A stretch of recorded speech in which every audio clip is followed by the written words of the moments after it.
দিনকে বিজয় করার জন্য ফরজ। যতদিন পর্যন্ত আল্লাহর জমিনে আল্লাহর দিনকে প্রতিষ্ঠিত না করা হবে, ততদিন পর্যন্ত ইসলাম থেকে পরিপূর্ণ নিয়ামত ভোগ করা যাবে না। মুহাম্মদ রাসূলুল্লাহ সাল্লাল্লাহু আলাইহি ওয়াসাল্লামের বদর ও উহুদে সংঘাত করা লাগতো না। আল্লাহর দেয়া ইসলামের মধ্যে আপনি যোগ এবং বিয়োগ করবেন, এই অধিকার আপনার নাই। তোর ঘরের জানালা তুই 4 ফুট করবি নাকি 5 ফুট করবি, এটা তোর ব্যাপার। আমার ঘরের জানালার মধ্যে সাইজ কতটুকু হবে, সেই ইসলামকে আল্লাহ তাআলা কায়েম করার জন্য বলেছেন। সেই ইসলামের মালিক কে?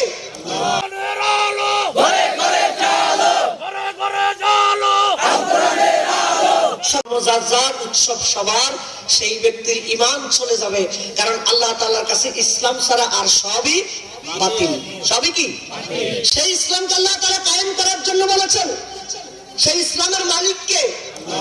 কথা বলেন, ইসলামের মালিক কে? আল্লাহর দেয়া ইসলামকে কায়েম করতে হবে।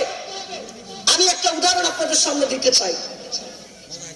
আপনি একটা ঘর বানাচ্ছেন, আপনার ঘরের মধ্যে আপনি জানালার সাইজ দিয়েছেন 5 ফুট বাই 3 ফুট। আপনি আপনার ঘরের মধ্যে জানালার সাইজ দিয়েছেন। পাশের বাড়ির একজন যদি আপনাকে বলে, তুমি যদি এই জানালাকে যদি 1 ফুট না বাড়াও, আমি তোমার জানালাটা ভেঙে ফেলবো, কেউ যদি এটা বলে, আপনি যদি একজন সত্যিই যদি রক্ত মাংসওয়ালা মানুষ যদি হয়ে থাকেন, শরীরে যদি একটু তেজ যদি থেকে থাকে, আপনার ঘরের জানালা যদি আরেকজন ভাঙতে আসে, তার কথা অনুযায়ী কেন আপনি জানালার সাইজ করেন নাই, আপনি কি এটা মেনে নিবেন? রাগ উঠলে কি করবেন? পারলে তারা একটু মাইক দিয়ে দিবেন, ঠিক না? কেন বলবেন? আপনি বলবেন তোর ঘরের জানালা তুই 4 ফুট করবি নাকি 5 ফুট করবি, এটা তোর ব্যাপার। আমার ঘরের জানালার মধ্যে সাইজ কতটুকু হবে, এটা আমার ব্যাপার। এখানে তোর নাক গলানোর সুযোগ নেই।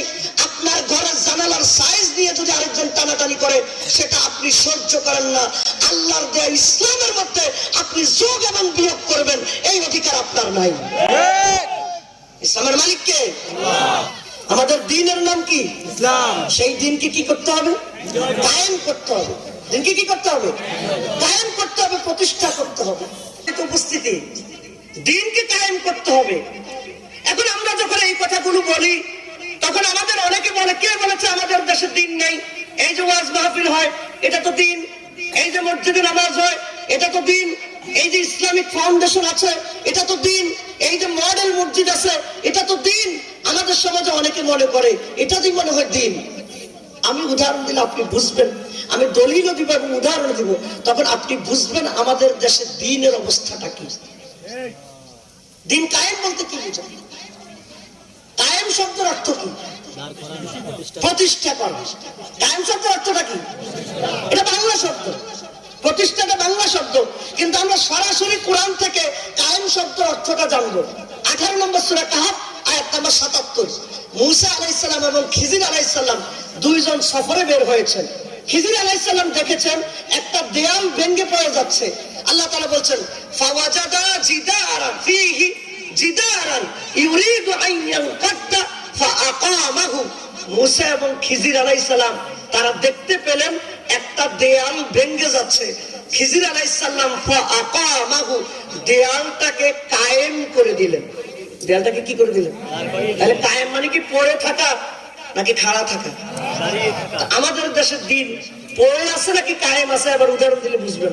এখন তো দিলাম দলিল। আমাদের সমাজে বলা হয়, কে বলে যে দ্বীন নেই? এই যে নামাজ আছে, এই যে মসজিদ আছে, এই যে মাদ্রাসা আছে, এই যে ওয়াজ মাহফিল হয়, যথেষ্ট। এটাই তো দ্বীনের জন্য যথেষ্ট না। এটাই যদি দ্বীনের জন্য যথেষ্ট হতো, মুহাম্মদ রাসূলুল্লাহ সাল্লাল্লাহু আলাইহি ওয়াসাল্লামের বদর ও উহুদে সংঘাত করা লাগতো না। শুধুমাত্র নামাজ, রোজা, হজ, যাকাত, এটাই যদি ইসলামের বিধান হতো, আবু বকর রাদিয়াল্লাহু তাআলা আনহুকে ইসলামী রাষ্ট্রের খলিফা হিসেবে যারা যাকাত অস্বীকার করেছে, তাদের বিরুদ্ধে যুদ্ধ করা লাগতো না। এবার দ্বীন কায়েম আছে নাকি নাই, আপনারা উদাহরণটা দিলে বুঝবেন। নাই তো ঠিক আছে, উদাহরণটা দিলে বুঝবেন আপনি। বাজার থেকে একটা সিলিং ফ্যান কিনেছেন। কি কিনেছেন? Ceiling fan. ভালো মানের সিলিং ফ্যানের দাম 5000 টাকা। সিলিং ফ্যানের বডিটা আপনি একটা প্যাকেটে করে আপনাকে বাড়িতে বাজার থেকে এনেছেন। 3টা ডানার এগুলো আলাদা আলাদা প্যাকেট আছে। আপনি সুন্দর করে ওই বডি প্যাকেটের ভিতরে রেখে এবং দানাগুলোকে ঘরের মধ্যে রেখে দিবেন। আপনার ঘর কি ঠান্ডা হবে? কেন আপনার ঘরে কি ফ্যান নাই? তো ঘর ঠান্ডা হবে না কেন? প্রতিষ্ঠিত নাই, একসাথে নাই। আমাদের দেশে দিন কায়েম আছে নাকি নাই এটাতেই বুঝবেন আপনি। আপনার ঘরের মধ্যে ফ্যান আছে কিন্তু আপনার ঘর ঠান্ডা হবে না। কেন ঠান্ডা হবে না? কারণ আপনি ফ্যানটাকে প্যাকেট বন্দি করে রেখেছেন। আপনি প্যাকেট বন্দি করলেন না, প্যাকেট খুললেন, শুধুমাত্র ফ্যানের বডি লাগিয়েছেন, ডানা লাগান নাই, আপনার ঘর ঠান্ডা হবে? বডিও লাগিয়েছেন, ডানাও লাগিয়েছেন, কিন্তু আপনি বিদ্যুতের লাইন দেননি, আপনার ঘর কি ঠান্ডা হবে? বডিও লাগিয়েছেন, ডানাও লাগিয়েছেন, বিদ্যুতের লাইনও দিয়েছেন, ফ্যানটা ঘুরতে লাগছিল, একটা দুষ্ট ছেলে গিয়া লাঠি একটা দিয়া ফ্যানের ডানার মধ্যে আটকে রাখছে, ঘর ঠান্ডা হবে? কেন ঠান্ডা হবে না? কিন্তু ফ্যান তো লাগানো হলো। আমাদের দেশে দিনের অবস্থা এমন, কারো কারো দিন প্যাকেট বন্দি, কারো কারো দিনের বডি আছে, ডানা নাই, কারো কারো দিনের মধ্যে বডিও আছে, ডানাও আছে, বিদ্যুতের সংযোগ নাই। কোথাও কোথাও কেউ দিনের জন্য চেষ্টা করে, দুষ্ট শয়তান দিনের মধ্যে বাধা দিয়ে রাখে। যতদিন পর্যন্ত আল্লাহর জমিনে আল্লাহর দ্বীনকে প্রতিষ্ঠিত না করা হবে, ততদিন পর্যন্ত ইসলাম থেকে পরিপূর্ণ নিয়ামত ভোগ করা যাবে না। দিনটা যদি শুধুমাত্র নামাজ রোজার মধ্যে সীমাবদ্ধ থাকে, সেই দিন দিয়া সমাজের প্রকৃত কোনো উপকার হবে না।